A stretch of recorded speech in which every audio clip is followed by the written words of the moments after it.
On February 25th, 2005, when I found out my father was arrested, this place became not my home, and no one ever slept in my house again.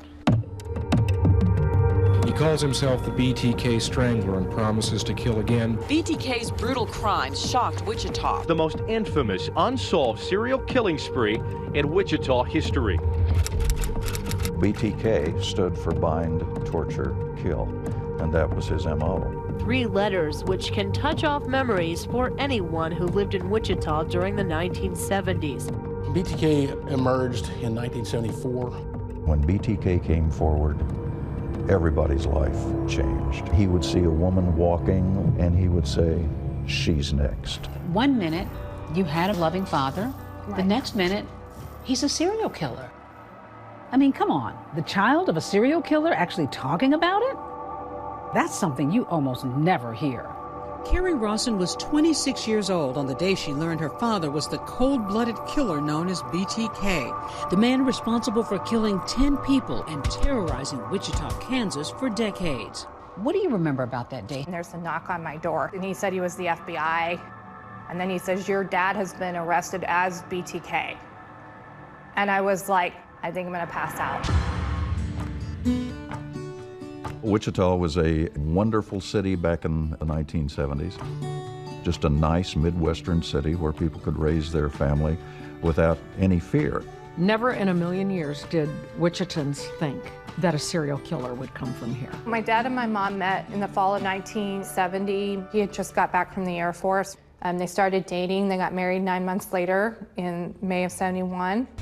While Rader appeared to be just a happily married man, his monstrous behavior would emerge one winter night. This whole odyssey starts on January 15th of 1974, the home of Joseph Otero and his wife. He says now that he spotted Mrs. Otero and one of her daughters when he was driving my mom to work and then stalked their family.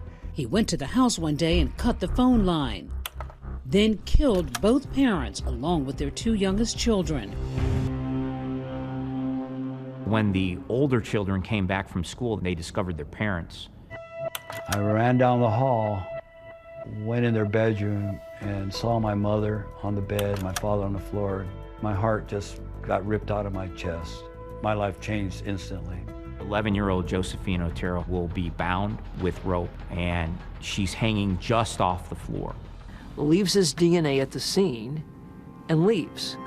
Police did pick up 3 men for the Otero murders, which angered Rader. Killers like Dennis Rader, they're called power control killers.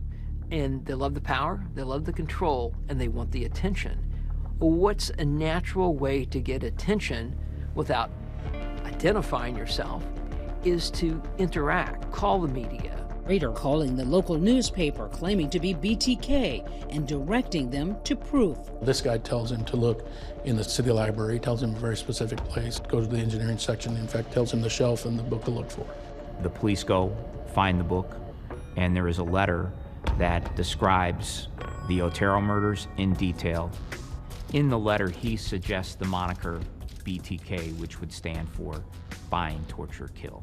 In 1975, Rader became a father, and by day led the life of a normal family man with a job at a security company. But from 1974 to 1977, he will kill 3 more women.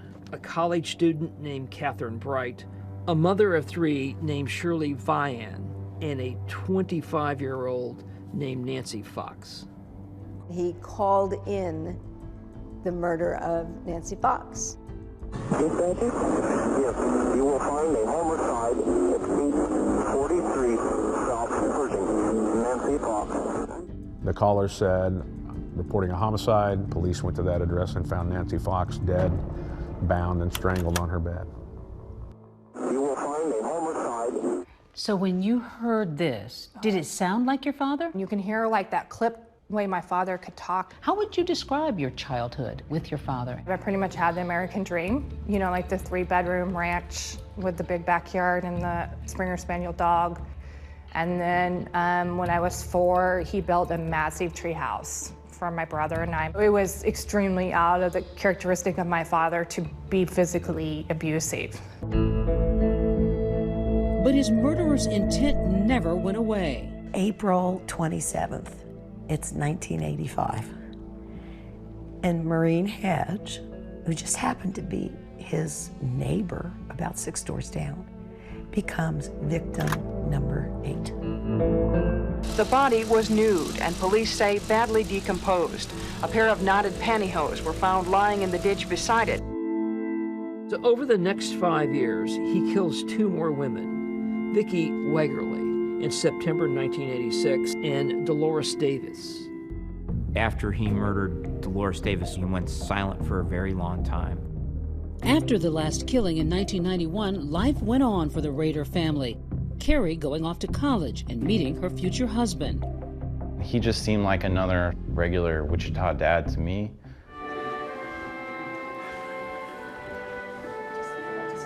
And then in 2003, my dad walked me down the aisle at our wedding. In 2004, a local paper writes an article about the 30th anniversary of the first BTK killings.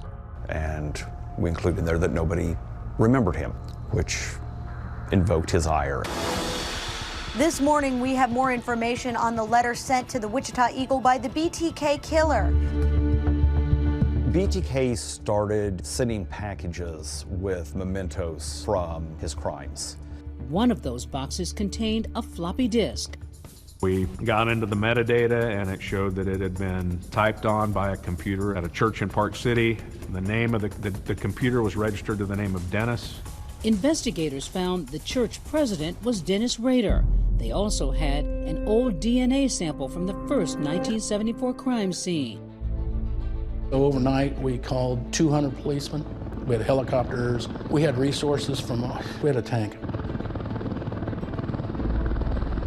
We pull him over, and before he can hardly get in and park, we're yanking him out of the car. We put him down, and he looked at the detective that had handcuffed him and said, "Would you let my wife know I won't be home for lunch? I assume you know where I live." And I got chills.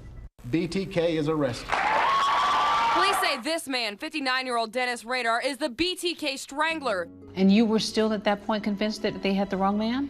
I think reality was starting to creep in, and I felt my stomach just twist, realizing it could be true.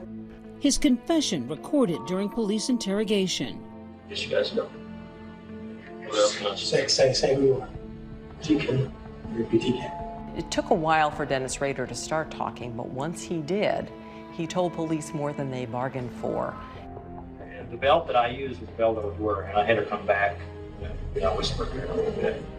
But just didn't know. I told her BTK was a bad guy, and she really smirked. He spoke for over 30 hours. And she says, "What's going to happen for the rest of the world?" I said, "Now you're going to head of the night for the rest of your family." And he showed no remorse, no regret. The only regret he showed during this was that there weren't more victims. He told us that we would discover what he termed his mother lode. There were journals and drawings. He had materials that he collected from each of his victims, clothing, car keys. He had compartments everywhere. He had false bottoms in a closet, he had stuff in a crawl space, he had stuff in a treehouse he had made for his kids. 1 minute, you had a man in your life who you thought was a loving father. Right. The next minute, he's a serial killer. Right. I had to learn how to grieve the loss of somebody I loved very much that no one else loved anymore. Up next, how Kerri unwittingly played a part in her father's capture. It felt like an invasion of my privacy. Plus, how she found it in her heart to forgive her dad, even after he admitted to the notorious murder spree. The kids were really banging on the door, hollering, screaming.